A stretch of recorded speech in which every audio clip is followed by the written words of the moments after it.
السلام علیکم ورحمۃ اللہ وبرکاتہ۔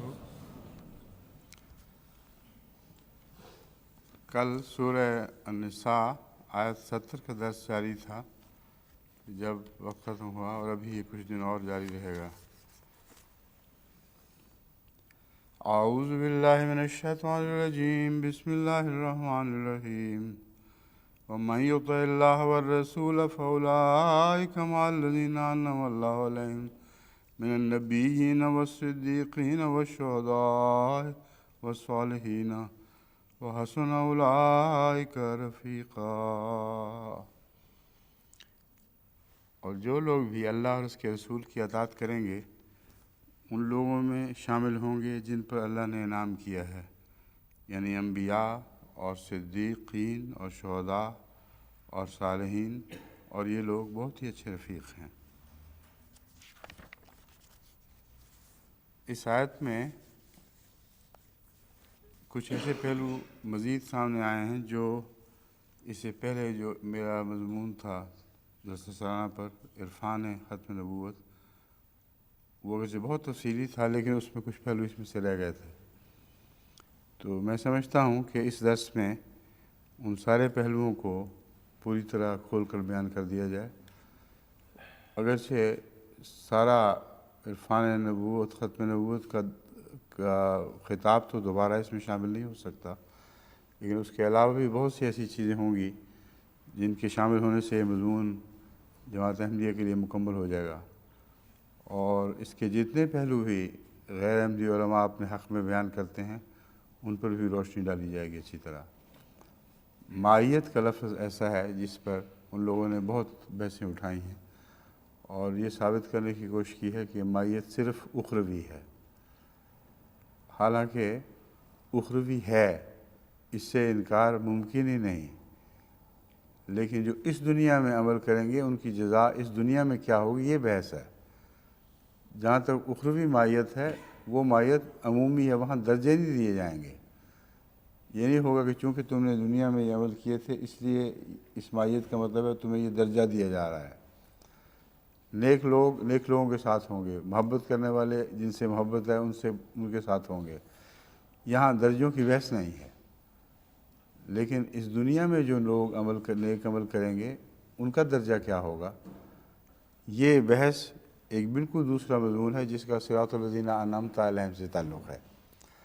بس ان دونوں مضمونوں کو آپس میں گڑبڑ کرنے کے نتیجے میں ان لوگوں نے اس آیت کو بالکل ایک طرفہ کر دیا ہے کہ سوائے آخرت کے اس آیت کا اطلاق ہوتا ہی نہیں۔ یہ مضمون میں کھولوں گا انشاءاللہ، لیکن وہ روایات جو بیان کرتے ہیں ان روایات کے اوپر کچھ مزید چھان بین کی ضرورت ہے۔ شہداء کی بات ہو رہی تھی، ایک صرف ابھی تو 22 ہیں کل۔ اس آیت میں جتنے الفاظ آئے ہوئے ہیں ان کی احادیث کی روشنی میں تشریح۔ من قتل دون نفسی فهو شہید، المیت من ذات الجنب شہید، یہ تمام قسمیں مرنے والوں کی ہیں جو روزمرہ دکھائی دیتی ہیں، ایک بھی ایسی نہیں سوائے ایک دو کہ جہاں مسلم کا لفظ آیا ہے جن کا تعلق دین سے ہو۔ حادثاتی موتیں ہیں، ڈوب کے مرنے والے ہیں، اپنے مال جان کی حفاظت کرنے والے ہیں، اور ان میں نمونیا بھی شامل کر دیا گیا ہے کہ وہ لوگ جو نمونیے سے مرتے ہیں۔ یہ چیز کس لیے بیچ میں داخل کی گئی ہے؟ باقی تو میں بیان کر چکا ہوں کہ غیر معمولی اموات کا ذکر وہ کسی نہ کسی چیز پر مرنے والا شہید ہو جاتا ہے۔ ذات الجنب کی شہادت کا قصہ مجھے ابھی سمجھ نہیں آ سکی،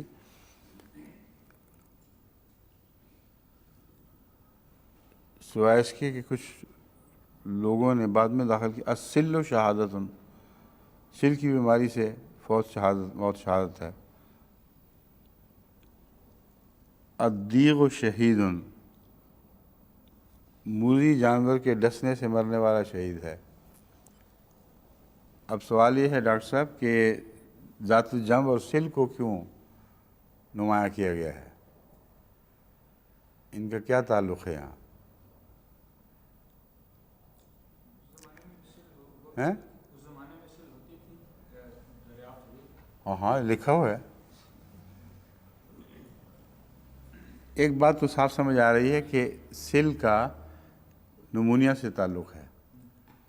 وہ سارے علاقے جہاں راتیں بہت ٹھنڈی ہو جایا کرتی ہیں وہاں یہ بات دیکھنے میں آئی ہے کہ سل عام ہے، کیونکہ نمونیا سے پھیپھڑے کمزور ہو جاتے ہیں، اور پھیپھڑے کمزور ہو جائیں تو سل کی بیماری عام لگتی ہے. اس پہ جو دنیا کے مختلف ممالک کے قوائف چھپے ہیں ان سے پتہ چلتا ہے کہ ان سرد علاقوں میں جہاں اچانک نمونیا ہوتے ہوں ان کا تعلق آپس میں 3 بیماریوں کا آپس میں تعلق ہے. ایک ملیریا، دوسرے نمونیا، تیسرے سل. یہاں ملیریا کا کوئی تعلق نہیں تھا اس لیے اس کا ذکر نہیں کہ وہ علاقوں میں ملیریا نہیں تھا.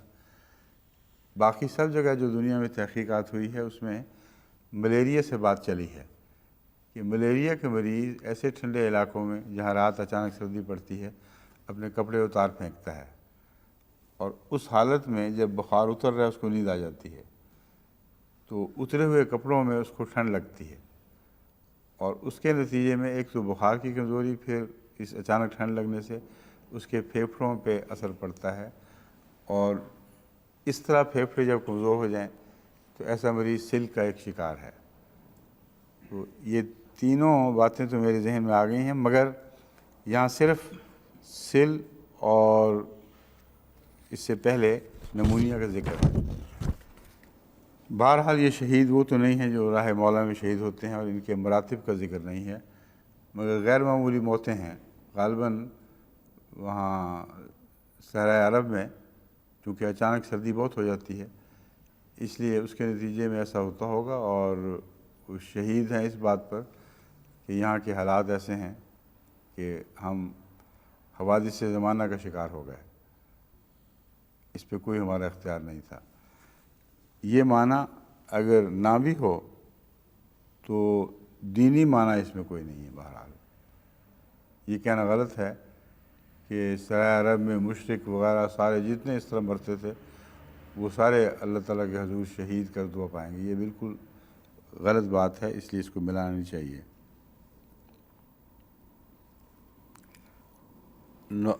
جانور، موذی جانور کا ڈس کا کاٹا ہوا یہ بھی اچانک واقع ہونے والا نمایاں ہے، اور ایسا بچہ جو پیدا ہوتے ہی فوت ہو جائے اس کے متعلق تو شہید ہو یا نہ ہو اس کے متعلق تو ویسے ہی گواہی ہے کہ وہ فطرت پر پیدا ہوا ہے اور وہ لازماً جنت میں جائے گا.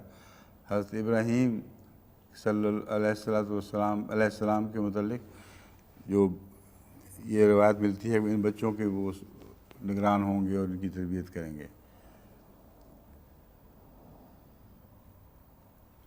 والخار من دابت شہید، اور سواری سے گر کر مرنے والا بھی شہید ہو گیا. بالکل صاف ظاہر ہے کہ وہی ایک بیان جاری ہے. ایسی موتیں جو عام روزمرہ کی وفات سے الگ ہوں ان سب کے لیے شہید کا لفظ آیا ہوا ہے، ورنہ سواری سے گرنے والے تو بڑے بڑے خطرناک دشمن مشرک بھی ہوا کرتے تھے. صاحب الحرم میں شہید، ایک صرف عام مرنے والے کا ذکر ہے، اور وہ اس لیے کہ وہ غیر معمولی عمر پانے والا ہو. وہ صاحب الحرم میں شہید، بہت زیادہ بوڑھا ہو کر مرنے والا شخص بھی، کیونکہ وہ اپنے بچپن کی طرف لوٹ جاتا ہے اور ایک معصومیت کا رنگ اس میں آ جاتا ہے. یا عام انسانوں سے زیادہ عمر پانے والا ایک لازمی بات ہے کہ ان سے ایک استثناء ہے، ان سے نمایاں ہو کر الگ دکھائی دیتا ہے. من سال شہادہ صدق بلغہ اللہ منازل الشہداء وان مات علی فراشہ. یہ ایک مضمون ہے جو واقعی شہادت کے رتبہ پانے والوں میں ایک ایسے بعض اشخاص کو داخل کرتا ہے اور یہ عقل اور دل اس کے قائل ہوتے ہیں. جو صدق دل سے شہادت کا طلبگار ہو اللہ تعالیٰ اسے شہداء کی منازل پر پہنچا دے گا، اگرچہ اس کی موت اپنے بستر پر ہی واقع ہو۔ یہاں حضرت خالد بن ولید کا آخری وقت پیش نظر ہونا چاہیے۔ اس وقت آپ کی خواہش جو ہے شہادت کی، اس حدیث کے تابع وہ بھی اور دوسرے مجاہدین بھی تو اس درجہ شہادت کا شوق رکھتے ہوں کہ زخموں سے کوئی بدن کا حصہ خالی نہ ہو، ان کی موت بستر پر بھی ہو تو اللہ کے نزدیک وہ شہید کی موت ہوگی۔ اب حدیث میں ہے شہداء کون کون ہیں۔ یہ حدیثیں اس لسٹ کے بعد کوئی اور وجہ ہے جو اکٹھی کی گئی ہیں؟ ہاں آ گئی ہیں نا سب؟ ان کی سپورٹ میں کچھ حدیثیں ہیں، یہ خلاصہ تھا جو ساتھ درج ہے۔ اس میں میرا خیال میں تفسیر میں جانے کی ضرورت نہیں ہے، اگر آپ کہیں تو میں ایک سرسری نظر سے دیکھ لوں کہ شاید کوئی بات رہ گئی ہو۔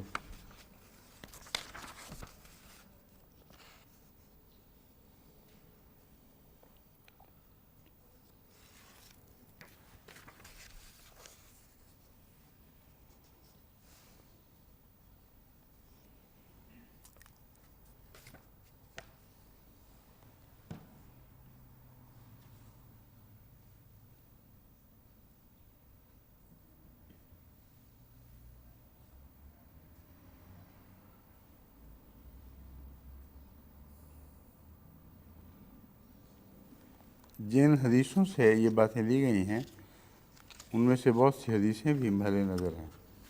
میں بھی دیکھیے ہے اس لیے کہ وہ بالکل ہی مضمون کو، شہادت کے مضمون کو بگاڑ دیں گی، اور ضروری ہے کہ ان حدیثوں کی الگ چھان بین کی جائے۔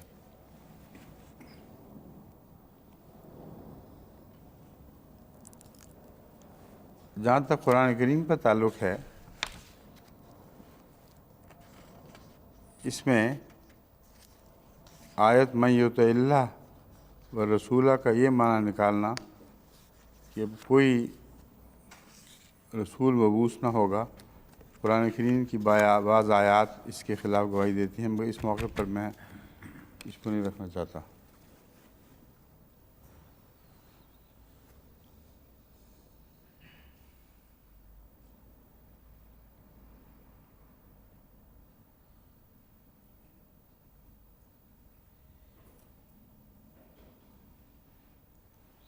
اب ماں کی بحثوں میں جو غیر احمدی علماء نے مختلف استدلال کیے ہیں آیات سے، ان کو غور سے پڑھنے سے ان کا جواب وہیں سے نکل آتا ہے، اور اس ضمن میں کسی لمبے تردد یا پہچان کی ضرورت نہیں ہے۔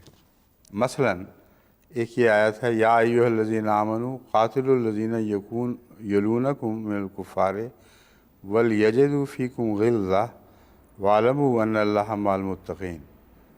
وہ کہتے ہیں دیکھو اللہ متقیوں کے ساتھ ہے، تو کیا اللہ متقیوں میں سے ہے؟ غیر احمدی معنی کریں گے۔ اس کا جواب بالکل واضح ہے کہ جب ماں کا لفظ ایک اعلیٰ شان کے وجود کی، واحد وجود کا تعلق کثرت کے ساتھ ملا رہا ہو تو یہاں ماں کا معنی من ہو ہی نہیں سکتا۔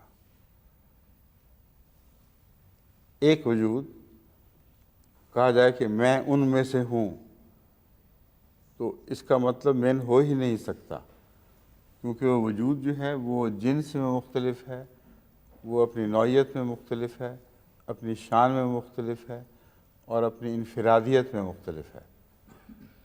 اس کی انفرادیت، اس کی توحید ایسی ظاہر و باہر ہے کہ وہ دوسرے لوگوں میں سے نہیں ہو سکتا، ان کے ساتھ ہو سکتا ہے۔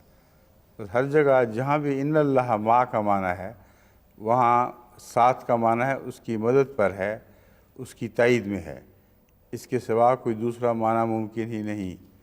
بس یہ آیت ان کو کوئی بھی فائدہ نہیں دے سکتی، کیونکہ یہ ایک مسلمہ ایسا ہے جو ہر کس و ناقص کو معلوم ہونا چاہیے، اور اس میں کوئی بھی تبدیلی نہیں ہو سکتی، نہ ہم یہاں کبھی بھی ماں کا معنی من کرتے ہیں۔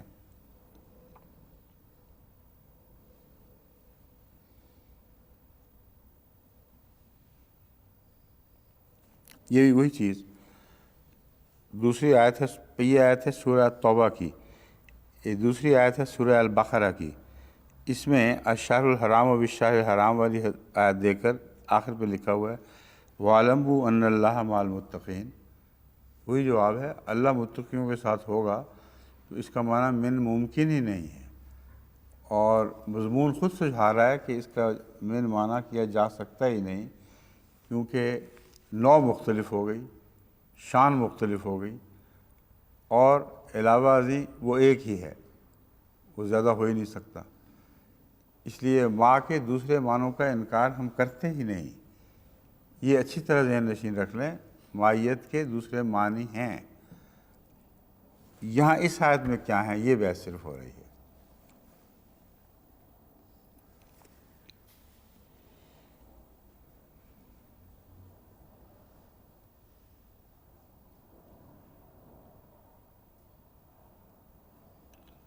اب اس کا الٹ دیکھ لیجئے، حضرت اقدس محمد مصطفیٰ صلی اللہ علیہ وآلہ وسلم فرماتے ہیں، غار میں جب غار ثور میں چھپے ہوئے تھے، اذ یقول لصاحبہ لا تحزن ان اللہ معنا، خوف نہ کر، اللہ ہمارے ساتھ ہے۔ یہاں ساتھ کا معنی تائید الہی مراد ہے، اور من ہو ہی نہیں سکتا کہ اللہ ہم ہی میں سے ایک ہے، یہ تو نہیں کہہ سکتے۔ تو یہ بے وجہ ٹامک ٹوئیاں مارتے ہیں۔ یہاں ماں کا معنی دوسرا من کے سوا نہیں، مائیت یعنی تائید کے سوا ہونا ممکن ہی نہیں ہے۔ اب یہ آیت ہے سورہ توبہ کی، اور ایک آل عمران کی آیت ہے۔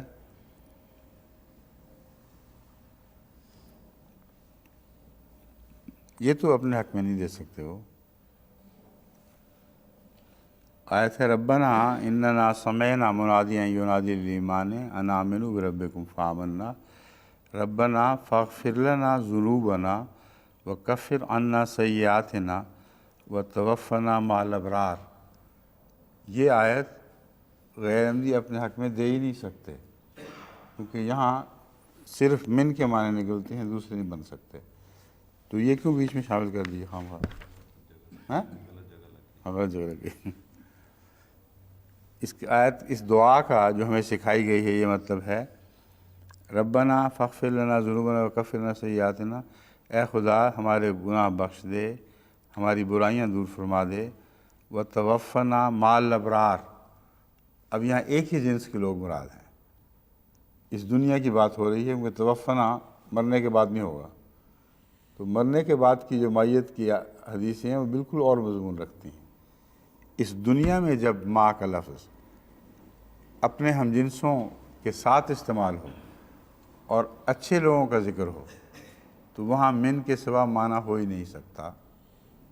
اب یہاں دیکھ لیں، اے خدا ہمیں ابرار کے ساتھ وفات دینا، کیا اس کا یہ مطلب ہے کہ جب نیک لوگ مر رہے ہوں تو اس وقت ہمیں بھی مار دینا؟ ہرگز یہ مطلب ہو سکتا ہی نہیں۔ اس لیے ماں کا معنی ہر موقع اور محل کے مطابق کرنا ہوگا۔ اس دنیا کے معاملات میں جب ماں چسپاں ہوگا اور ہم جنسوں پر چسپاں ہوگا تو ایک اور معنی ہوں گے اس کے۔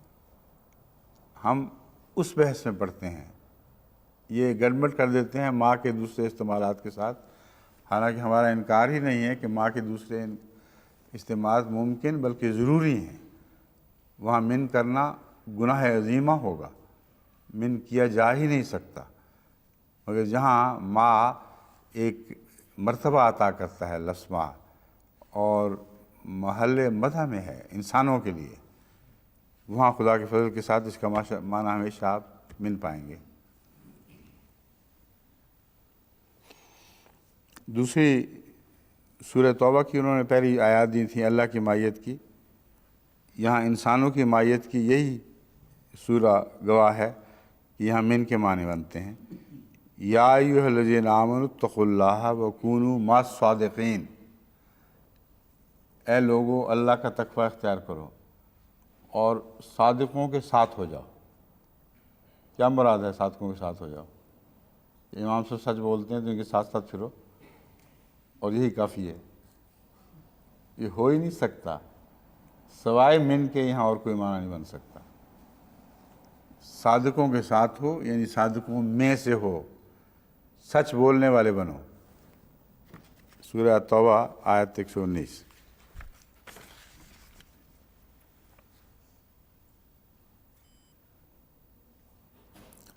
ربنا آمنا بما انزلت واتبعنا الرسول فاکتبنا مع الشاہدین۔ اے ہمارے اللہ، ہم ایمان لائے، ہمارے رب ہم ایمان لے آئے اس پر جو تو نے اتارا، واتبعنا الرسول، اور ہم نے اس رسول محمد رسول اللہ کی اطاعت کی پیروی کی، فاکتبنا مع الشاہدین، پس تو ہمیں گواہوں میں لکھ لے۔ گواہوں کے ساتھ لکھ لے کا کیا مطلب بنے گا یہاں؟ بن سکتا ہے جو رسول کی سچائی کے گواہ ہوں، ہمارا نام ان کے ساتھ لکھ لے کا مطلب من کے سوا اور ہو ہی نہیں سکتا۔ ہمیں بھی ان لوگوں میں شمار فرما جو محمد رسول اللہ کی صداقت پر گواہ بن گئے ہیں۔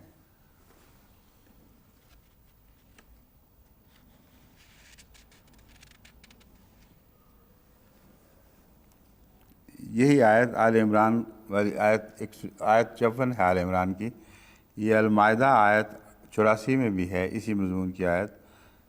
یقولون ربنا آمنا فاکتبنا مع الشاہدین، اے خدا ہم ایمان لے آئے ہیں، بس ہمیں ایمان لانے والوں میں سے لکھ لے۔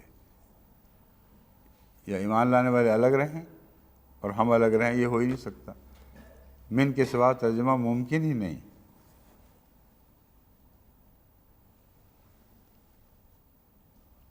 وَأَقِیمُوا الصَّلَاةَ وَآتُوا الزَّکَاةَ وَارْکَعُوا مَعَ الرَّاکعِینَ۔ اب رکوع کرو رکوع کرنے والوں کے ساتھ۔ کیا اس کا مطلب یہ ہے کہ رکوع کرنے والے الگ ہیں اور تم الگ ہو، اور تم رکوع اس وقت کیا کرو جب لوگ رکوع کر رہے ہوں؟ گلی کوچوں سے گزرتے ہوئے مسجدوں میں جہاں رکوع کا اعلان ہو وہیں جھک جاؤ اس وقت، یہ مائیت ہو جائے گی۔ مع الراکعین کا مطلب ہے تم رکوع کرنے والوں میں سے ہو، ان لوگوں میں سے ہو جو اللہ کے حضور رکوع کرتے ہیں۔ تو دیکھیے مع کے استعمال موقع اور محل کے مطابق بدلتے رہتے ہیں۔ بعض جگہ مع کا معنی من کرنا پڑتا ہے، اس کے سوا ممکن ہی نہیں، اور جہاں خدا نے خود من کر دیا ہو وہاں یہ مولوی کہاں جائیں گے؟ من النبیین والصدیقین، مع پہلے فرمایا اور معنی خود کر دیا۔ تو یہ بحث ہے کہ جہاں اللہ تعالیٰ نے خود من کا معنی کر دیا ہے اور موقع اور محل بتا رہے ہیں کہ یہاں من سے مراد ان مرتبہ والوں میں سے ایک ہونا ہے، اور یہ مضمون سورہ فاتحہ کی آیت اہدنا الصراط المستقیم سے مطابقت رکھتا ہے۔ اس مضمون کو باقی مائیت کے استعمالات کے ساتھ گڑبڑ کرنا ظلم ہے، بالکل واضح اور کھلا کھلا مضمون ہے۔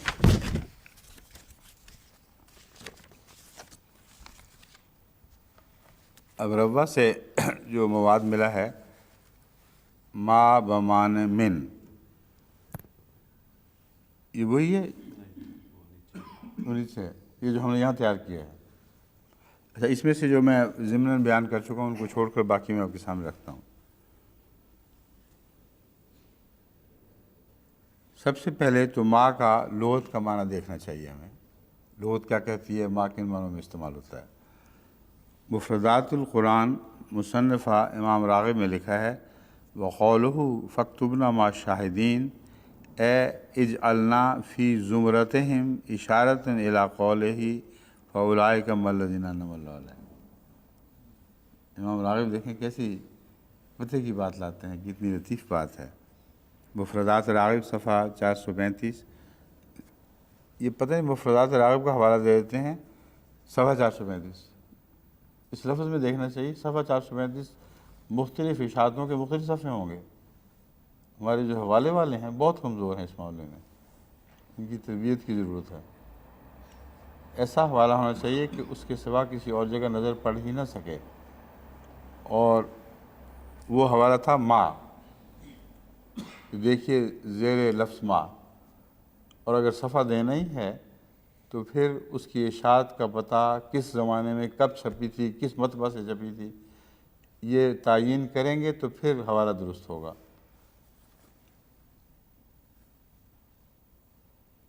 آگے فرما دیا یعنی فاکتبنا مع الشاہدین، یہ معنی ہے کہ ہم کو زمرہ شاہدین میں داخل فرما، جس طرح کہ آیت فاولئک مع الذین انعم اللہ علیہم۔ پھر دوبارہ پھر یہی دوسری آیت کے حوالے سے بھی، شاہدین کے حوالے سے بھی یہی بات کر رہے ہیں۔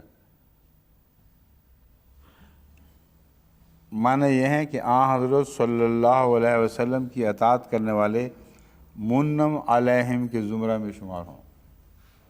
یہ امام راغب کا فیصلہ ہے، بالکل یہی فیصلہ ہے جو جماعت احمدیہ کا موقف ہے۔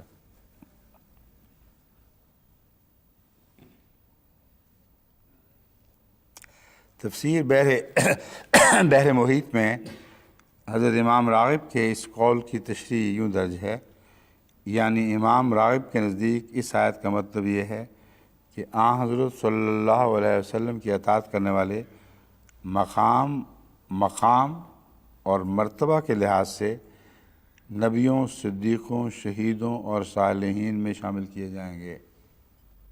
مقام اور مرتبہ صرف ایک جسمانی مائیت نہیں ہے یا روح کا روح کے ساتھ ملنا نہیں ہے، مقام اور مرتبے میں شہیدوں اور صالحین میں شامل کیے جائیں گے، یعنی اس امت کا نبی کے ساتھ۔ اب یہ سن لے گا، اس کے بعد مولانوں کے پاس کیا گنجائش رہے گی۔ یہ پہلے کی کتاب ہے تفسیر محیط، احمدیت کا کوئی تعلق نہیں اس کتاب سے۔ فرماتے ہیں یعنی اس امت کا نبی کے ساتھ، صدیق کے ساتھ، شہید کے ساتھ، صالح کے ساتھ۔ اگرچہ قیامت کے دن سب اکٹھے ہو جائیں گے اور رسول اللہ صلی اللہ علیہ وسلم کی فیض سے آپ کی امت کے مراتب بلند کیے جائیں گے اور ان کو قرب کا احساس ہوگا، یہ بالکل اور معنی ہے۔ لیکن اس دنیا میں مرتبے کی جہاں تک بحث ہے، اس میں کہتے ہیں اس امت کا نبی کے ساتھ ہوگا۔ اگر امت کے نبی ہو ہی نہیں سکتا تو کیسے ہو جائے گا؟ ما بمعنی من،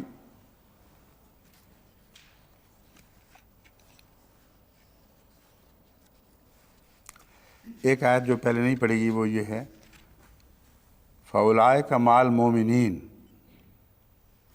إِلَّا الَّذِينَ تَابُوا وَأَصْلَحُوا وَاعْتَصَمُوا بِاللَّهِ وَأَخْلَصُوا دِينَهُمْ، سوائے ان لوگوں کے جنہوں نے توبہ کر لی اور اصلاح کر لی اور اللہ کے ذریعے سے اپنی حفاظت چاہی اور اپنی عبادت کو اللہ کے لیے خالص کر دیا۔ یہ اتنی شرطیں ہیں، یہ سب کچھ کرنے کے بعد یہ لوگ مومنوں کے ساتھ ہوں گے، ترجمہ ہو سکتا ہے، یعنی مومن نہیں ہوں گے لیکن مومنوں کی صحبت ضرور نصیب ہو جائے گی ان کو۔ یہ بالبداہت غلط ہے، اس کا معنی من کے سوا ہو ہی نہیں سکتا۔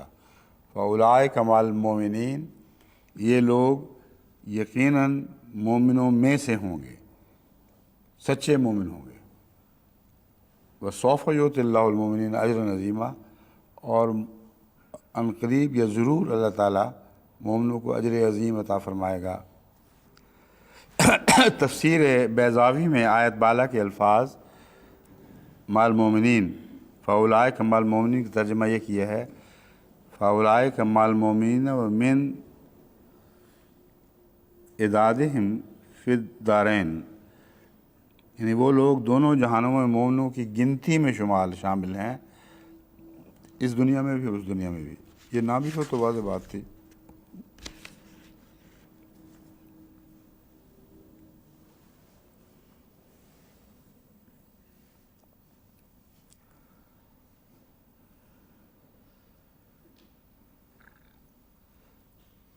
اب ابلیس کو سجدے کے وقت مائیت حاصل تھی، ایک ان لوگوں کے ساتھ تھا جنہوں نے سجدہ کیا ہے، لیکن من ہونا ثابت نہیں تھا کیونکہ حرکتیں الگ الگ اور مراتب الگ الگ ہیں۔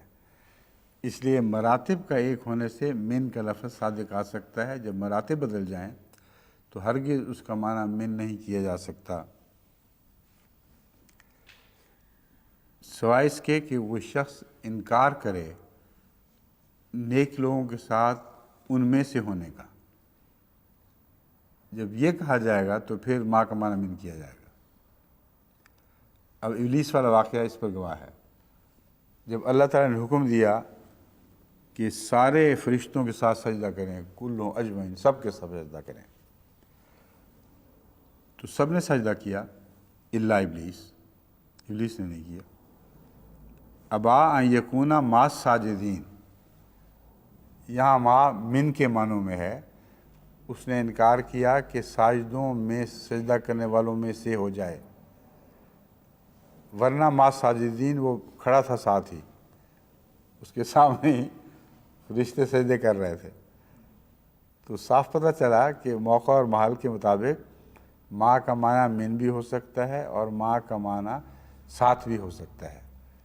تو ابلیس کو ایک مائیت حاصل تھی جو فرشتوں کے ساتھ سجدہ کرنے والوں کی مائیت تھی، لیکن ان میں سے نہیں تھا، اس لیے اس نے انکار کر دیا مع الساجدین کہ وہ ساجدوں کے ساتھ ہو۔ اس نے ساتھ کھڑے ہونے کا انکار کبھی بھی نہیں کیا، اس نے یہ انکار کیا میں ان لوگوں میں سے نہیں ہوں گا جو سجدہ کرتے ہیں۔ وَلَقَدْ خَلَقَكُمْ ثُمَّ صَوَّرْنَاكُمْ ثُمَّ قُلْنَا لِلْمَلَائِكَةِ اسْجُدُوا لِآدَمَ فَسَجَدُوا إِلَّا إِبْلِيسَ لَمْ يَكُنْ مِنَ السَّاجِدِينَ۔ یہاں مع الساجدین کی بجائے من الساجدین کا لفظ اس کے متبادل کے طور پر استعمال ہوا ہے۔ یہ ثابت کرتا ہے کہ ہمارا استنباط بالکل درست ہے کہ اللہ تعالیٰ بعض دفعہ ما کا استعمال فرماتا ہے، بعض دفعہ اس کی تشریح کے طور پر اسی جگہ من کا لفظ استعمال فرما دیتا ہے۔ تو اسی آیت کریمہ من یطع اللہ میں یہی ہوا ہے، پہلے ما کا لفظ انعم اللہ علیہم، پھر من النبیین، ما کی تشریح من کے معنوں میں۔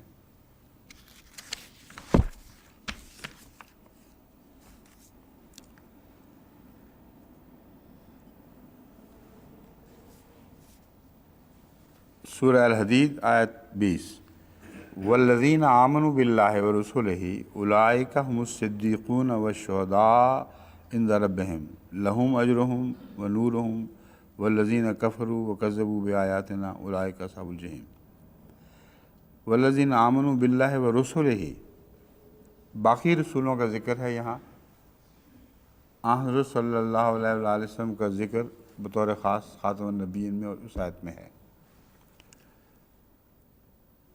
وہ لوگ جو اللہ پر ایمان لائے اور اس کے رسولوں پر، اولئک هم الصدیقون، یقیناً یہی لوگ ہیں جو صدیق ہیں، والشہداء عند ربہم، اور اپنے رب کے حضور شہداء ہیں۔ اس آیت سے جو استنباط کیا گیا ہے ہمارے علماء کی طرف سے، میں اس کو درست نہیں سمجھتا، کیونکہ هم الصدیقون میں صدیق بطور مرتبہ کے بیان نہیں ہوا، اور اسی طرح شہداء کے بعد صالحین کا درج نام مذکور نہیں ہے۔ اس لیے یہ آیت اگر ہمیں اس لحاظ سے کوئی فائدہ نہیں دے گی، اس مضمون سے اس کا تعلق نہیں ہے۔ حضرت ابراہیم علیہ السلام کی پیروی کرنے والوں کو نبوت عطا ہوئی، ان کو وعدہ دیا گیا، اس لیے یہ کہنا کہ گزشتہ انبیاء کی پیروی سے نبوت نہیں ملی، یہ درست نہیں ہے، ملتی رہی ہے، لیکن ماں کی بحث کو جیسا کہ میں نے بیان کیا سیدھا سادہ موقع محل پہ استعمال کرو اور وہ ہماری ساری ضرورتیں پوری کر دے گی۔ یہ کہنا کہ پہلے انبیاء سے صرف صدیق پیدا ہوتے تھے، یہ اس لیے غلط ہے۔ اولئک هم الصدیقون، صدیق میں تو نبی بھی شامل ہیں۔ صدیق لفظ جو ہے یہ بہت بڑا اور عام لفظ ہے، اس میں انبیاء شامل ہیں، اس لیے اس کو اگر ان کو شوق ہو تو چھوڑ دیں فی الحال یہ شوق۔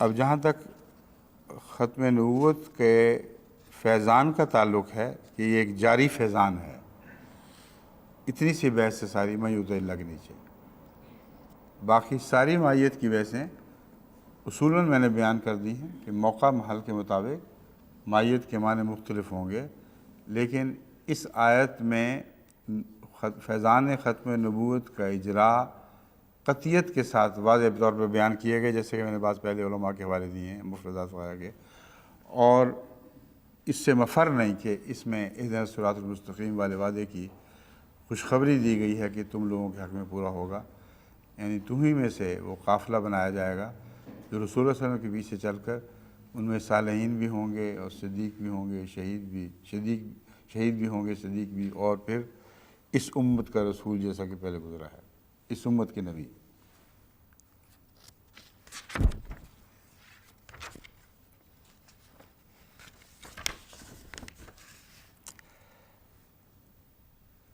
اس لیے یہ بحث کہ اس میں ختم نبوت کی وجہ سے ہم مائیت کے معنی بدلتے پھریں، یہ اس لیے بیکار اور لغو بحث ہے کہ قرآن کریم کی دوسری آیات کھلم کھلا امتی نبوت کے جاری رہنے کی خبر دے رہی ہیں، اور اس وضاحت سے خبر دے رہی ہیں کہ اس کا کوئی دوسرا ترجمہ ممکن ہی نہیں۔ ایک دفعہ یہاں ایک چین کے ماہر عالم تشریف لائے تھے، وہ یہ کہتے تھے کہ مجھے صرف ختم نبوت والے مسئلے پر آپ سے اتفاق نہیں۔ میں نے کہا ٹھیک ہے، آپ کا حق ہے، لیکن آپ بتائیں قرآن سے چاہیں گے یا حدیث سے، کس مضمون سے آپ مواد چاہیں گے جو آپ میری تائید کرتا ہو؟ انہوں نے کہا میں تو صرف قرآن سے چاہوں گا۔ میں نے 4 آیات نکالیں اور ان کی سپرد کیں کہ آپ 3 دن تک جتنا زور مارنا ہے مار لیں، ان آیات کے ہوتے ہوئے ختم نبوت کا وہ عقیدہ جو آپ نے بنا رکھا ہے وہ انصاف سے کہیں کہ آیا آپ اس پہ قائم ہیں یا نہیں۔ 3 دن کے بعد سر پھینکا ہوا آئے اور کہا کہ ان آیات کے ہوتے ہوئے میرے پاس کوئی امکان نہیں ہے کہ میں پرانے مولویوں والے عقیدے پر قائم رہ سکوں، سوائے ایک آیت کی تشریح ہے۔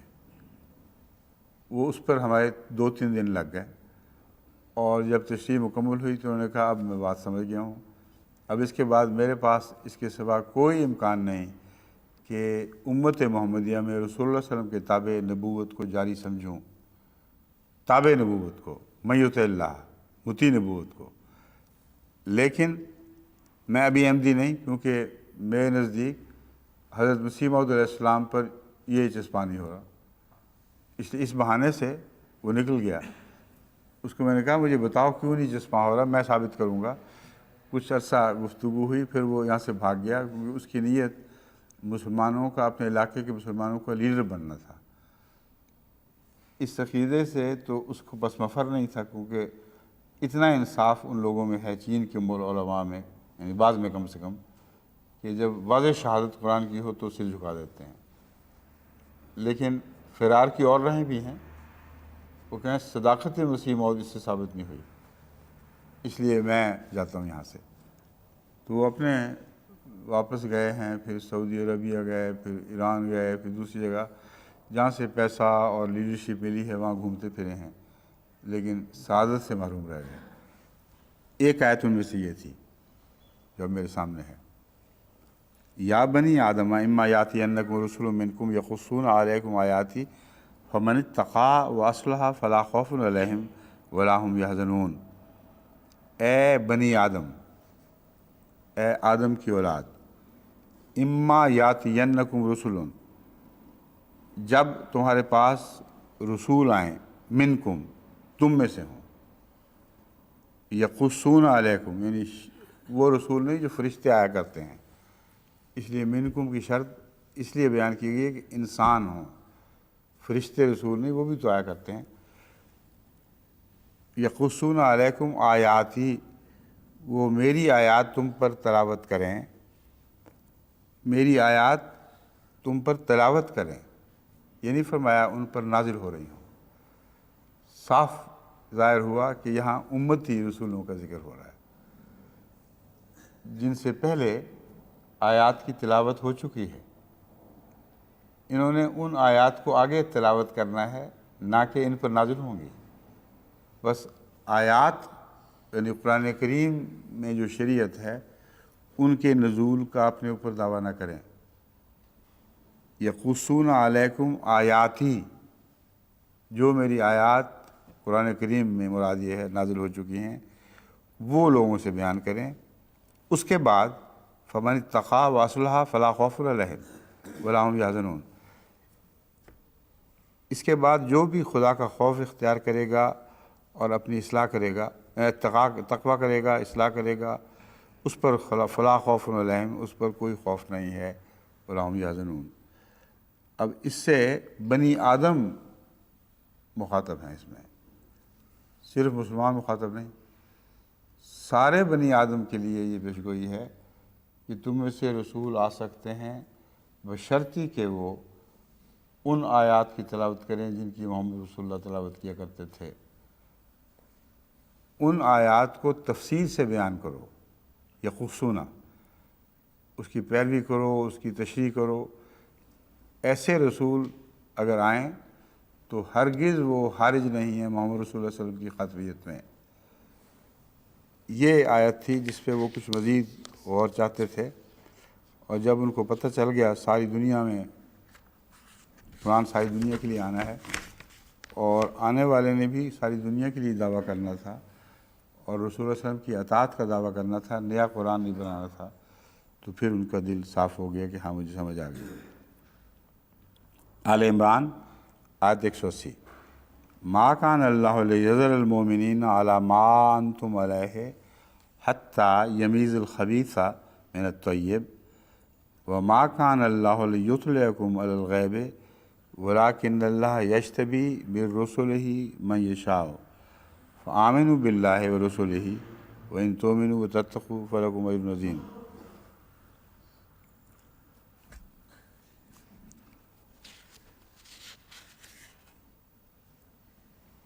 یہ تو عمومی آیت ہے، جو میں نے خاص سنی ہوئی ہے یہ ان میں سے نہیں ہے۔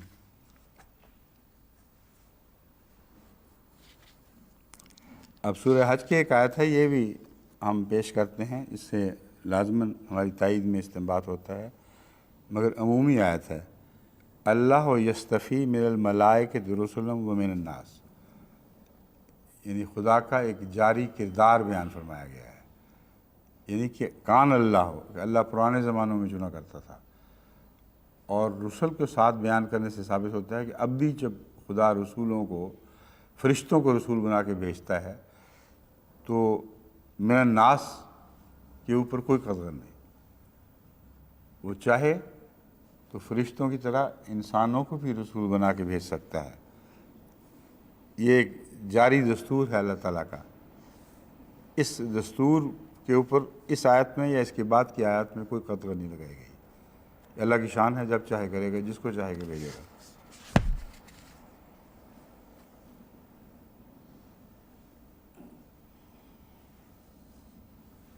یہ بھی داعین اللہ بإذنہ و سراج منیرہ، یہ استنباط والی آیت ہے، وہ قطعی آیات جن کو میں پیش کیا کرتا ہوں ان میں سے نہیں ہے یہ۔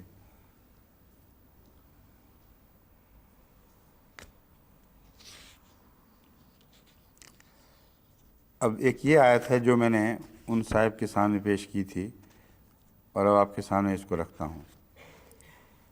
وَإِذْ أَخَذَ اللَّهُ مِيثَاقَ النَّبِيِّينَ لَمَا آتَيْتُكُم مِّن كِتَابٍ وَحِكْمَةٍ ثُمَّ جَاءَكُمْ رَسُولٌ مُّصَدِّقٌ لِّمَا مَعَكُمْ لَتُؤْمِنُنَّ بِهِ وَلَتَنصُرُنَّهُ قَالَ أَأَقْرَرْتُمْ وَأَخَذْتُكُمْ عَنْ ذَلِكُمْ إِصْرِي قَالُوا أَقْرَرْنَا قَالَ فَاشْهَدُوا وَأَنَا مَعَكُم مِّنَ الشَّاهِدِينَ۔ میثاق النبیین والی یہ آیت ہے، اور اس آیت سے یہ ان کے بڑے سے بڑے علماء بھی سخت گھبراتے ہیں، کیونکہ ان کے موقف کو قطعیت کے ساتھ غلط ثابت کر دیتی ہے۔ میثاق کے متعلق جب مولانا مودودی سے یہ سوال کیا گیا تو میثاق النبیین والی آیت تو بتاؤ، یہ کیا قصہ ہے؟ تو انہوں نے یعنی جان کر، کیونکہ عالم ہونے کے لحاظ سے اتنا علم تو ان کو ہونا چاہیے کہ یہودیوں کے ساتھ جو میثاق ہے وہ اور ہے، اور میثاق النبیین اور ہے۔ یہودیوں کے ساتھ میثاق والی آیت الگ بیان ہوئی ہے، اور اسی طرح بیان ہوئی ہے کہ ان کا یہ میثاق حضرت موسیٰ علیہ السلام سے لیا گیا تھا، اور یہ میثاق جو ہے اس کو میثاق النبیین کہتے ہیں۔ اور اسی حوالے سے قرآن کریم میں سورہ احزاب میں اسی آیت کی طرف اشارہ موجود ہے۔ بس میثاق النبیین والی آیت کو کسی دوسری آیت کے ساتھ منسلک نہیں کیا جا سکتا، بالکل الگ مضمون ہے۔ اس آیت کا ترجمہ یہ ہے، یاد کرو جب اللہ تعالیٰ نے نبیوں سے یہ پختہ عہد لیا کہ میں نے ہی تم کو کتاب اور حکمت دی ہے، یعنی کتاب اور حکمت جو تمہیں دی گئی ہے میں نے دی ہے، میں مالک ہوں، میری مرضی ہے جس کو چاہوں دوں۔ بس اگر کوئی رسول تمہاری تعلیمات کا مصدق تمہارے پاس آئے تو اس پر ضرور ایمان لانا ہے۔ تعلیمات کا مصدق، یہ ایک ایسا اصول ہے جو ماضی پر بھی چسپاں ہو سکتا ہے، حال پر بھی، مستقبل پر بھی۔ اگر کوئی خدا کی طرف سے آنے کا دعویٰ کرے اور اس چیز کی تصدیق کرے جو اس سے پہلے نبی اور اس کی کتاب کی تعلیمات میں موجود ہے، تو اس کا انکار کیوں کرو گے؟ سر پھرا ہے جو انکار کرو گے؟ وہ تو تائید کر رہا ہے اور اپنے معیت کا تم انکار کر رہے ہو۔ یہ حرکت تائید کرنے والوں سے نفرت کرنا یہ بعض ملکوں میں ہو رہی ہے۔ جتنا زیادہ ان کے عقیدے کی تائید کرو گے اتنا زیادہ پھانسی پہ لٹکنے کے اہل قرار دیے جاؤ گے، اور اگر تائید نہ کرو تو پھر کھلی چھٹی ہے۔ یہ جہالت جس کی کوئی مثال پرانی تاریخوں میں نہیں ملتی، یہ جہالت آج کل رائج ہے، اور یہ آیت کریمہ اس جہالت کو ننگا کر کے دکھا رہی ہے۔ کس بات کا انکار کر رہا ہے؟ تمہاری تائید کا؟ تائید کا کون انکار کیا کرتا ہے؟ اختلاف کرے تم سے تو پھر انکار کرو، لیکن تم سے نہیں، اختلاف نبی کی تعلیمات سے جو پہلے گزرے ہیں۔ یہ بحث ہونی چاہیے صرف کہ رسول اللہ صلی اللہ علیہ وآلہ وسلم سے نعوذ باللہ من ذالک اور کتاب قرآن کریم سے نعوذ باللہ من ذالک کیا جماعت نے کبھی انکار کیا ہے؟ جب وہ انکار نہیں کرتے تو کہتے ہیں یہ جرم ہے تمہارا، انکار کیوں نہیں کرتے؟ اگر انکار کرو گے تو بچ جاؤ گے، پھر تم ان ہندوؤں، عیسائیوں، مشرکوں، یہودیوں، دہریوں کے ساتھ ہو جاؤ گے جن کے لیے اب مسلم لیگ کے دروازے کھل گئے ہیں۔ لیکن اگر تم نے تائید کی قرآن کریم کی اور رسول اللہ صلی اللہ علیہ وسلم کی، پھر بند، سوال ہی نہیں پیدا ہوتا۔ یہ آیت ہے۔ فرمایا کیا تم اقرار کرتے ہو؟ انہوں نے کہا ہاں ہم اقرار کرتے ہیں۔ اللہ تعالیٰ نے فرمایا تم گواہ رہو اور میں بھی تمہارے ساتھ گواہوں میں سے ہوں۔ تائید کیسے کریں گے؟ یہ تو پرانے زمانے کی باتیں ہو رہی ہیں بظاہر۔ تائید کا مطلب ہے اپنی امت کے لیے ان کے حق میں گواہی دے جانا۔ اگر تمہاری امت نے ان کی تائید نہ کی تو گویا اس عہد پر قائم نہیں رہے۔ بس رسول اللہ کی سچی امت وہی ہے جو اس معیت کی تائید کرتی ہے جو رسول اللہ علیہ وسلم کی تائید کرتا ہے، اور اگر وہ اس سے ہٹیں تو گواہ رہو کہ تم نے اپنا فرض پورا کر دیا، آگے ان کی مرضی۔ اب یہی آیت کریمہ اسی میثاق کی طرف، یعنی یہ آیت کریمہ نہیں، ایک اور آیت کریمہ اسی میثاق کا ذکر کرتے ہوئے رسول اللہ صلی اللہ علیہ وسلم کے حوالے سے بات کرتی ہے، کیونکہ مولوی کہہ سکتے تھے یہ میثاق پرانے زمانے کے لوگوں سے لیا جاتا تھا، جب رسول اللہ صلی اللہ علیہ وسلم کا زمانہ آیا تو یہ میثاق لینا بند کر دیا گیا۔ اس کا جواب اسی صورت میں ہے جس صورت میں آیت خاتم النبیین ہے۔ تو اللہ کی شان دیکھیں، یہ کہاں رکھا ہے؟ جہاں وسوسہ ہے وہاں اس کا جواب موجود ہے۔ وہ آیت یہ ہے وَإِذْ أَخَذْنَا مِنَ النَّبِيِّينَ مِيثَاقَهُمْ وَمِنْكَ وَمِن نُوحٍ وَإِبْرَاهِيمَ وَمُوسَىٰ وَعِيسَىٰ ابْنَ مَرْيَمَ وَأَخَذْنَا مِنْهُمْ مِيثَاقًا غَلِيظًا لِيَسْأَلَ الصَّادِقِينَ عَنْ صِدْقِهِمْ وَأَعَدَّ لِلْكَافِرِينَ عَذَابًا أَلِيمًا۔ یاد کرو جب ہم نے نبیوں سے ان کا پختہ عہد لیا۔ میثاق النبیین کون سا ہے؟ جس کا بھی ذکر گزرا ہے، اسی کو میثاق النبیین کہا گیا قرآن کریم میں، کہیں اور کسی میثاق کو میثاق النبیین نہیں کہا گیا۔ وہ مضمون اگر رسول اللہ صلی اللہ علیہ وسلم کے ظہور پر ختم ہو جانا چاہیے تھا تو اس کا کیا مطلب ہے؟ وَإِذْ أَخَذْنَا مِنَ النَّبِيِّينَ مِيثَاقَهُمْ وَمِنْكَ، جب ہم نے نبیوں سے ان کا میثاق لیا اور تجھ سے بھی۔ نبیوں والے میثاق میں تو یہ ذکر آتا ہے کہ جو ہماری طرف سے آئے رسول ہونے کا دعوے دار ہو، اگر تائید میں ہوگا ہماری تو اس کی تائید تمہیں کرنی پڑے گی۔ رسول اللہ صلی اللہ علیہ وسلم کے بعد اگر کوئی آ سکتا ہی نہیں تھا تو رسول اللہ صلی اللہ علیہ وسلم سے کو میثاق لیا۔ کسی کو سمجھ آئی بات کی؟ کیوں لیا ہے میثاق؟ میثاق النبیین میں ہے کہ جب ہم نے تمہیں تعلیم دی، بعد میں اگر کوئی ہماری طرف سے آئے جو تائید کرتا ہو، تم نے اس کی ضرور تائید کرنی ہے۔ اگر رسول اللہ صلی اللہ علیہ وآلہ وسلم کے زمانے میں آپ کے وصال کے بعد ایسا کسی کا آنا ناممکن تھا تو منکا کا کوئی مطلب نہیں ہے کہ ہم نے یہ عہد تجھ سے بھی لیا ہے۔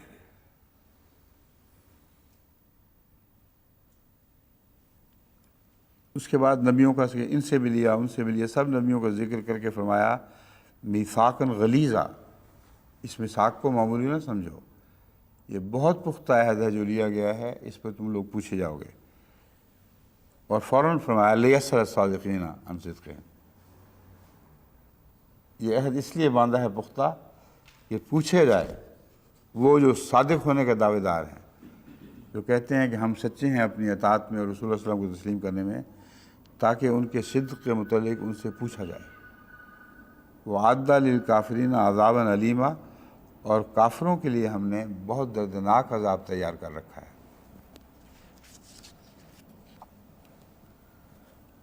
تفسیر حسینی میں یہ درج ہے وَإِذْ أَخَذْنَا، یاد رکھو کہ لیا ہم نے مِنَ النَّبِيِّينَ نبیوں سے میثاقہم ان کا عہد، ان کا اس بات پر کہ خدا کی عبادت کریں اور خدا کی عبادت کی طرف بلائیں اور ایک دوسرے کی تصدیق کریں، یہ ہر ایک کو بشارت دیں اس پیغمبر کی ان کے جو ان کے بعد ہوگا۔ یہ میثاق النبی والی آیت کی تفسیر ہے۔ اور یہ عہد پیغمبروں سے روز الست میں لیا گیا، وہ من کا، اور لیا ہم نے تجھ سے بھی یہ عہد اے محمد صلی اللہ علیہ وسلم۔ تو صاف کھل کے بات بیان کر دی گئی کہ پیغمبروں کے بعد آنے والے پیغمبروں کی تائید کا حوالہ ہے، اور روز الست میں یہ عہد لیا گیا، یعنی ایک مقدر تقدیری عہد ہے جو ہر ایک سے لفظاً لینا ان معنوں میں شاید ضروری نہ بھی ہو، مگر نبی کی سرشت میں یہ بات داخل ہے۔ کوئی نبی بھی ایسا نہیں جو اپنی سرشت کے اعتبار سے اپنے آنے والے پیغمبر کے انکار پر امت کو تیار کرے۔ جتنے بھی ہیں ان کی سرشت میں یہ ہے کہ جس خدا نے ہمیں بنایا ہے، ہماری اطاعت اس کی وجہ سے فرض ہوئی ہے۔ تو یہ نہ ہو کہ میری قوم بعد میں آنے والوں کا انکار کر دے، اس لیے ان کی سرشت بولی ہے ہر جگہ، اور انہیں ہمیشہ آنے والوں کی تائید میں نصیحتیں فرمائی ہیں۔ دوسرے قرآن کریم میں ایک آیت ہے جو آئندہ زمانے میں آنے والوں کا ذکر کر رہی ہے، کیونکہ اس کا معنی یہ لینا کہ قیامت کے دن یہ ہوگا، یہ ہو نہیں سکتا، کیونکہ اقتت کا لفظ ہے معین وقت میں، وَإِذَا الرُّسُلُ اُقِّتَتْ، جب رسول معین وقت کے اوپر اٹھائے جائیں گے یا مبعوث کیے جائیں گے۔ یعنی آخری زمانے میں اللہ تعالیٰ تمام رسولوں کو بروزی رنگ میں دوبارہ ظاہر کرے گا۔ شیعہ لوگ اسی سے استدلال کرتے ہیں کہ امام مہدی کے زمانے میں تمام رسول لائے جائیں گے۔ شیعہ سنیوں کو بتانے کے لیے، اپنی پاپولیرٹی کے لیے، اپنے عقیدوں کے خلاف بھی معنی لے لیتے ہیں، مگر یہ وہ آیت کریمہ ہے جس میں وہ اپنے ائمہ کی نبی بنانے کی خاطر مجبور ہیں کہ اس کے معنی وہ یہ لیں۔ یعنی امام مہدی کو خصوصیت کے ساتھ وہ چونکہ نبی کا مرتبہ دیتے ہیں، اور ائمہ کو بسا اوقات نبیوں سے بالا مرتبہ بھی دیتے ہیں، مگر امام مہدی کے متعلق ان کا یہ عقیدہ ہے کہ اس کے آنے سے گویا سارے رسول اٹھائے جائیں گے۔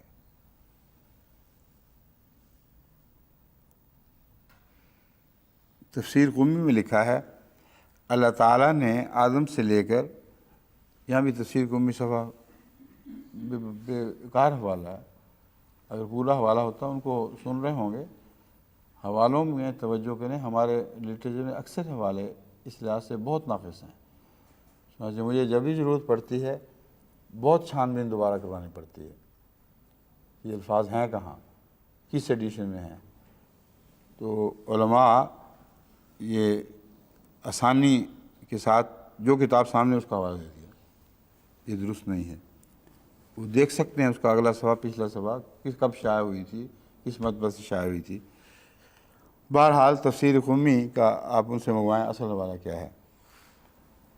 لکھتے ہیں اس سے ثابت اللہ تعالیٰ نے آدم سے لے کر آخر تک جتنے نبی بھیجے ہیں وہ ضرور دنیا میں واپس آئیں گے اور امیر المومنین مہدی کی مدد کریں گے۔ وہ سارے رسول ضرور دنیا میں واپس آئیں گے اور امیر المومنین مہدی کی مدد کریں گے۔ ان کا جو استنباط کا طریق ہے وہ سطحی ہے، یہ سمجھتے ہیں کہ واقعتاً وہ نبی دنیا میں دوبارہ آئیں گے، مگر امام مہدی کے تابع تمام دنیا کے نبیوں کی قومیں کی جائیں گی تاکہ محمد رسول اللہ صلی اللہ علیہ وآلہ وسلم ان سب قوموں کے سردار اسی دنیا میں ثابت ہو جائیں۔ یہ بحث نہ رہے کہ صرف دعویٰ ہے، واقعتاً اس زمانے میں ایک ایسا شخص مبعوث ہو جو اپنے آپ کو غلام محمد مصطفیٰ کہہ رہا ہو اور اس کے تابع تمام دنیا کی قوموں نے اسلام میں داخل ہونا ہو۔ یہ گویا ان نبیوں کی گواہی ہوگی کہ دیکھ لو محمد رسول اللہ سب سے اوپر ہیں۔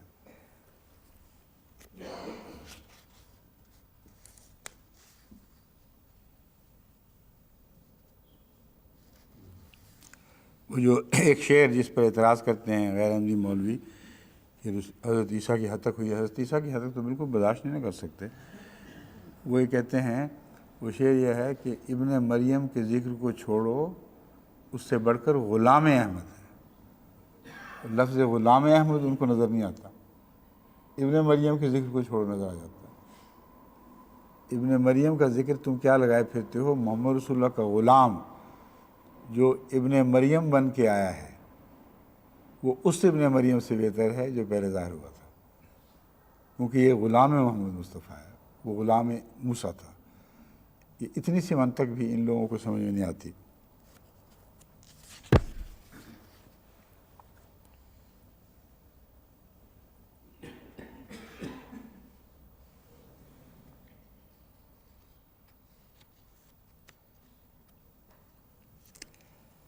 یہ تفسیر کبیر کا ایک حوالہ ہے امام راضی کا، اور یہ وہ ایک عمومی حوالہ ہے، اسے غیر احمدی تسلیم کریں یا نہ کریں، مگر ان کے نزدیک الملک سے مراد نبوت ہے۔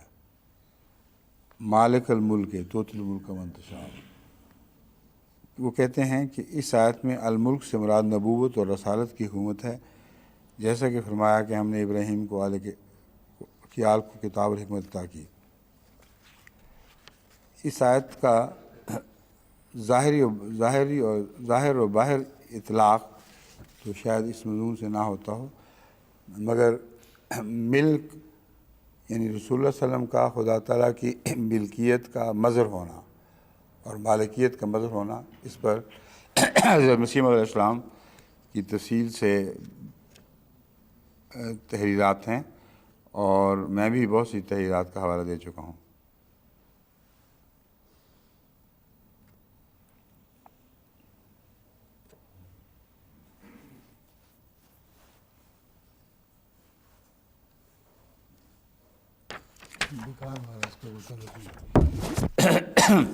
یہ لیں جی، ما بمانا روحانی قرب، یہ تو پہلے حوالے آ چکے ہیں۔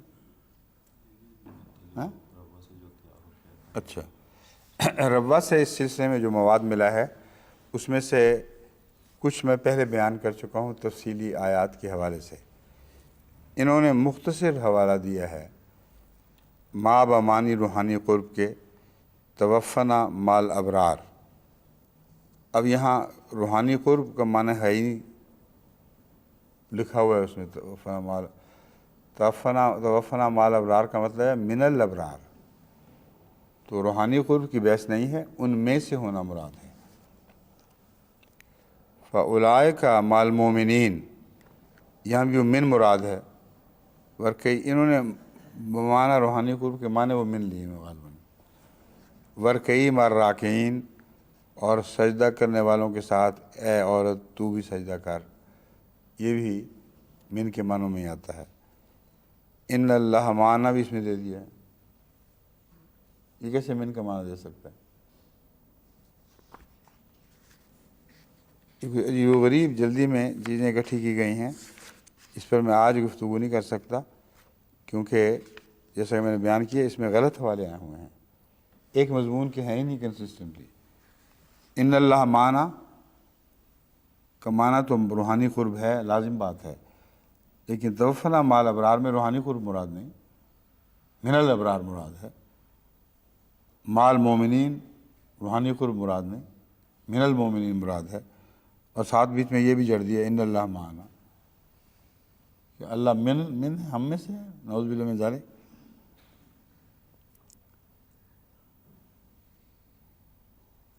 ان معی ربی سیادین، یہ سب خلط میں بس ہوا ہے۔ اس فہرست کو آپ اٹھا لیں، اور مجھے تو شاید وقت نہ ملے آج، اور آپ اس پہ زور لگا کر دیکھیں، میری مرضی کے مطابق ہر حوالے کو اس کی جنس کے مطابق ڈالیں، من والے حوالے الگ ہوں، روحانی مائیت کے معنوں میں الگ ہوں، اس دنیا میں مائیت کے معنی الگ ہوں، اور قسمیں پہچانی جائیں کہ جب اللہ اپنے آپ کو کسی کا ماں کہتا ہے تو اس کا معنی من ہو ہی نہیں سکتا، ایسی قسمیں جہاں ماں کا معنی من ناممکن ہے، ایسی قسمیں جہاں من کے سوا معنی ممکن ہی نہیں، اور آخرت میں مائیت کی باتیں اس میں من کی بحث نہیں آئے گی، کیونکہ آخرت میں جو مائیت ہوگی وہ محبت درجوں وغیرہ کے لحاظ سے تو بات بالکل کھل جائے گی، سمجھ گئے آپ؟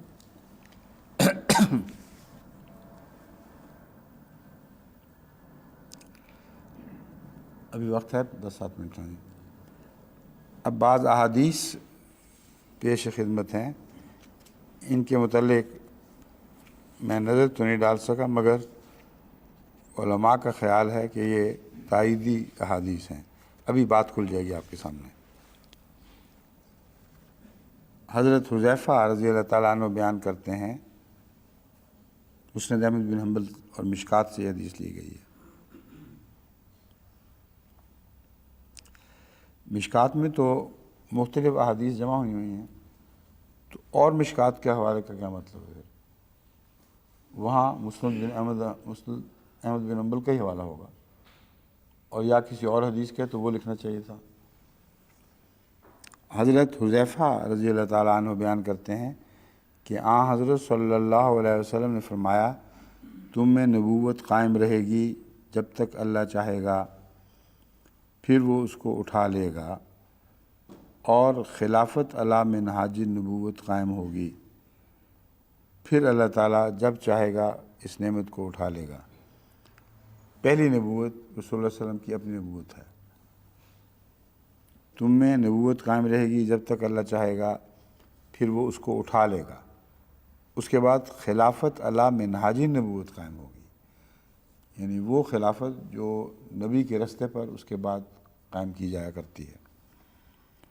پھر اللہ تعالیٰ جب چاہے گا اس نعمت کو بھی اٹھا لے گا، پھر اس کی تقدیر کے مطابق اذا رسا بادشاہت قائم ہوگی، یعنی ایسے بادشاہ مسلط کیے جائیں گے جو اپنی رعایا کو دکھ دیں، جس سے لوگ دل گرفتہ ہوں گے اور تنگی محسوس کریں گے۔ جب یہ دور ختم ہوگا تو اس کی دوسری تقدیر کے مطابق اس سے بھی بڑھ کر جابر بادشاہت قائم ہوگی، جیسا کہ آج کل ہم دیکھ رہے ہیں۔ یہ پرانی جابر بادشاہتوں کا ایک سلسلہ جاری ہے، بادشاہت کے زور پر جو چاہو منوا لو، کسی قسم کی بادشاہت۔ اگرچہ مسیح موعود علیہ السلام کے آنے کے بعد ان بادشاہتوں کی حقیقت ختم ہے، کوئی معنی نہیں ہے، لیکن ویسے رائج رہتی ہیں۔ رسول اللہ صلی اللہ علیہ وسلم کے تشریف لانے کے بعد پرانی ظالم امتیں بھی جاری رہی ہیں، تو یہ مراد نہیں ہے کہ وہ بادشاہت وہاں ختم ہو جائے گی جب مسیح موعود تشریف لائیں گے۔ یعنی ایک آخری دور جو بادشاہتوں کا وہ یہ ہے، نہایت سفاک، ظالم، انسانی حقوق کی خلاف ورزی کرنے والے، اپنی مرضی کے من مانے مانی کرنے والے یہ ہوں گے۔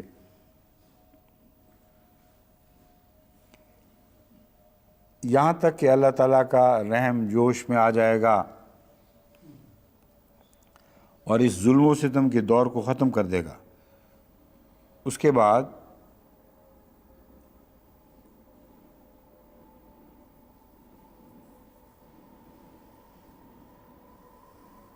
یہاں یہ انہوں نے اپنی طرف سے معنی کیے ہیں ترجمہ والوں، اور اس ظلم و ستم کے دور کو ختم کر دے گا، کہیں اصل حدیث کے الفاظ میں ہے ہی نہیں۔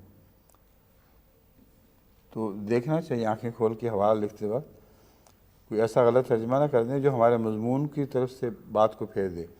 ابھی میں یہ کہہ رہا تھا کہ یہ پیش گوئی نہیں ہے کہ ظالم بادشاہتیں یک دفعہ اٹھا دی جائیں گی، مراد یہ آخری دور میں ظالم بادشاہتیں ہوں گی، اسی دور میں اللہ کو رحم آئے گا اور منہاج نبوت پر دوبارہ سلسلہ شروع ہوگا۔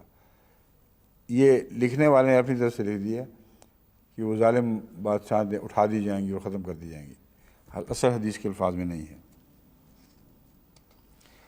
صرف اتنا ہے کہ جابر بادشاہت قائم ہوگی یہاں تک کہ اللہ تعالیٰ کا رحم جوش میں آ جائے گا،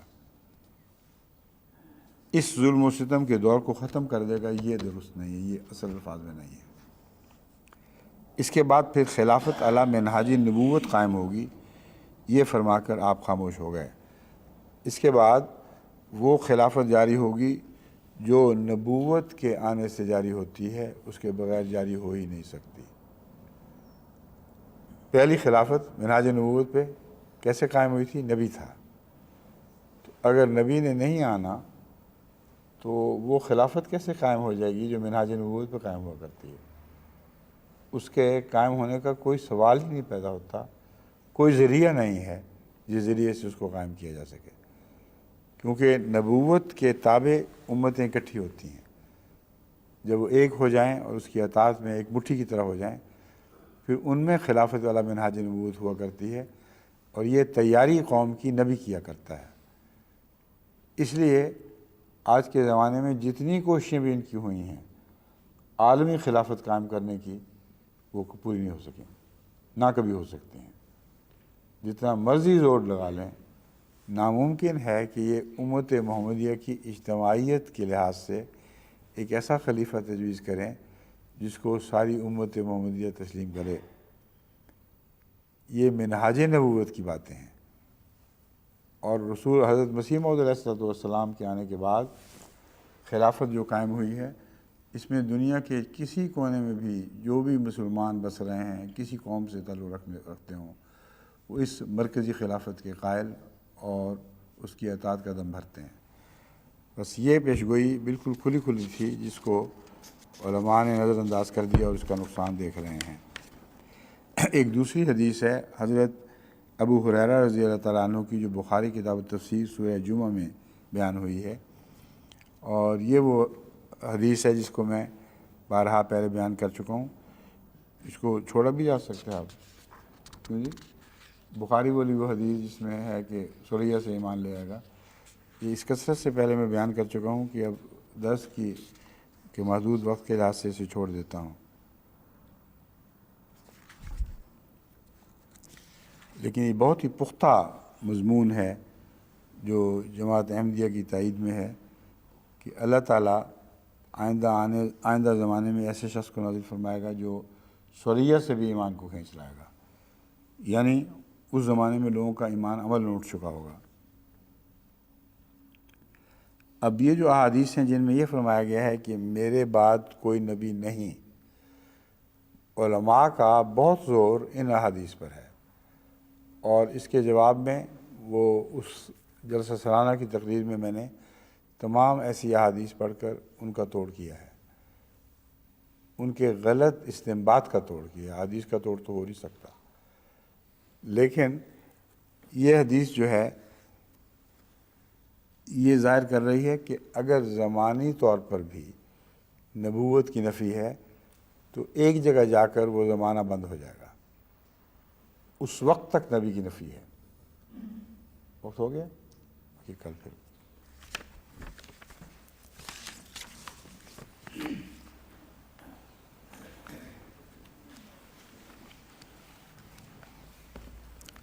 آگے کافی لمبا موضوع بھی چل رہا ہے، میں کوشش کروں گا کہ اس کو جلدی ختم کر دوں، پرانے مضامین کی تکرار نہ ہو، لیکن کہیں کہیں اس لیے تکرار ضروری ہے کہ جو نئی نسل کے لوگ ہیں، جو نئے لوگ شامل ہو رہے ہیں، اور ایم ٹی اے کی وجہ سے بڑی کثرت سے ایسے لوگ اب دیکھ رہے ہیں جن کے خواب و خیال میں بھی عرفان ختم نبوت والی تقریر نہیں ہے، اس لیے ان نئے لوگوں کی تربیت کی خاطر کچھ نہ کچھ اگر تکرار بھی ہو جائے تو حرج نہیں، مگر بہت لمبی نہیں ہو سکتی۔